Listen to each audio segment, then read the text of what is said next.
Hello, this is Edward Slavis with eXp Realty. I'm the team leader of the Slavis Group, and this is your monthly market report for Washington, D.C. for April of 2023. Let's begin, as always, with interest rates. These rates are courtesy of Zillow. As you can see, rates have been fairly stable now in the low sixes, about 6.25 for several weeks now. That's good. They had peaked closer to 6.75. The lower they go, obviously, the better it is for the market. We are really hoping to see the numbers drop below 6. I think once buyers start seeing a number that starts with a 5, they'll be much more confident to move forward in the market. A few caveats. First of all, if you are a buyer now, yes, you're buying at a higher rate, but we fully expect all buyers that are purchasing at this point to be refinancing in the coming months as rates come down, which means the payment will keep getting better and better.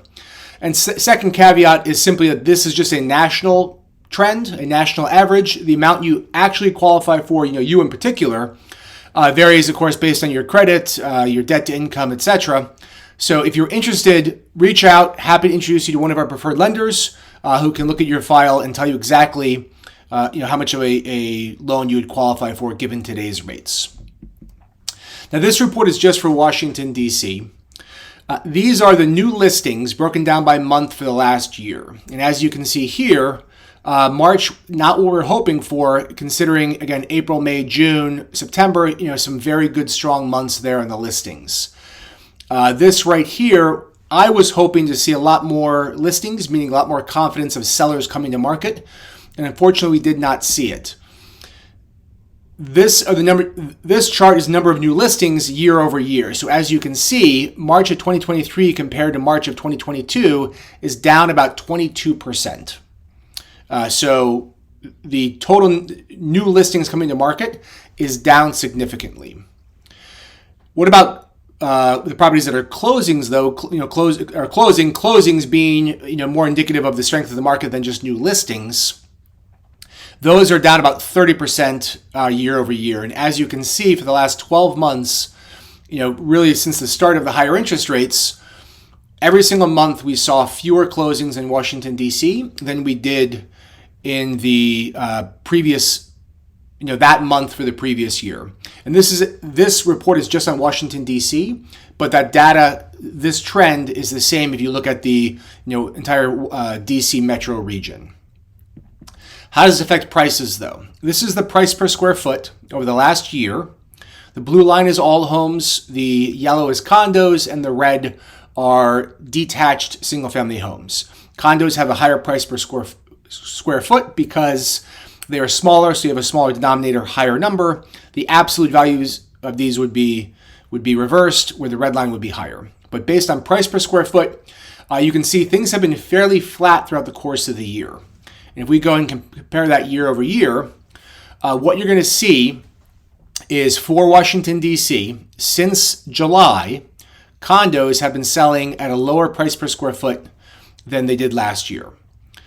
All properties, the blue line, since July, with the exception of November being just about equal, have been selling for anywhere from 2 to 10% or 2 to 8% for all homes, less than they did in the same month of the previous year.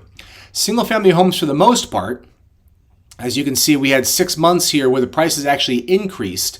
They did drop down in February and March, which is a little bit surprising. We'll go and see what happens in April and see if that trend continues. Okay, 1 or 2 months does not a trend make. So overall, the price per square foot has come down a little bit, and except for single-family homes, which has just had two months of corrections. The months of supply, though, are tracking pretty flat, of about 2.5 months of supply. Again, months of supply is simply the number of homes. How many months would we have to go to sell the current number of homes? So if there are 20 homes on the market and we're selling 10 a month, then you have 2 months of supply. Or if no new homes were listed, in 2 months, everything would be sold and there would be nothing on the market.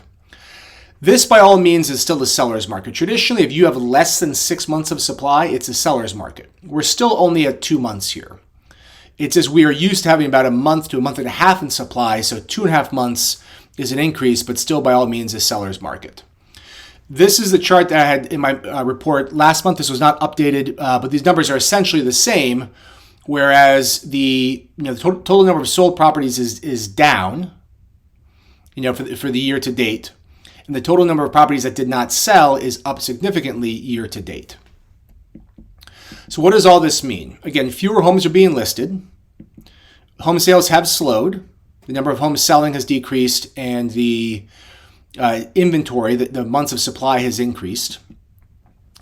However, a lot of the homes are still selling for at or above the prices they were in previous years. Anecdotally, the last several listings we had a condo in Eckington, we had a house on North Capitol. We just listed one yesterday, a house in Petworth, which just went under contract today for well above list price.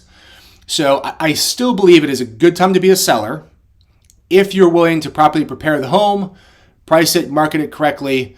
It will still sell for the price you want. Okay, sale's not guaranteed, but it is still very, very doable. Okay? And of course, if you have questions about this, happy to have a consultation with you. For buyers, again, this slide has been unchanged the last several months. This is the best time to be a buyer in the last 10 years because you finally have leverage. Yes, you're paying a higher interest rate, but you might be getting the house for 10% less than you were even a year ago. And especially if it's a condo, there you have a lot more leverage. So you'll pay a higher rate, and then you'll refinance it as time goes by, and your monthly payment will keep getting lower and lower, but you'll be locked into that price. And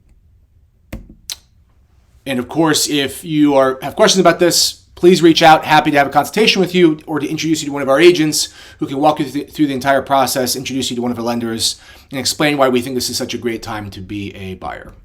So that is your market report for April of 2023. As always, if you have any questions, do not hesitate to reach out. We would love to hear from you. Like, subscribe, and we'll see you soon. Take care.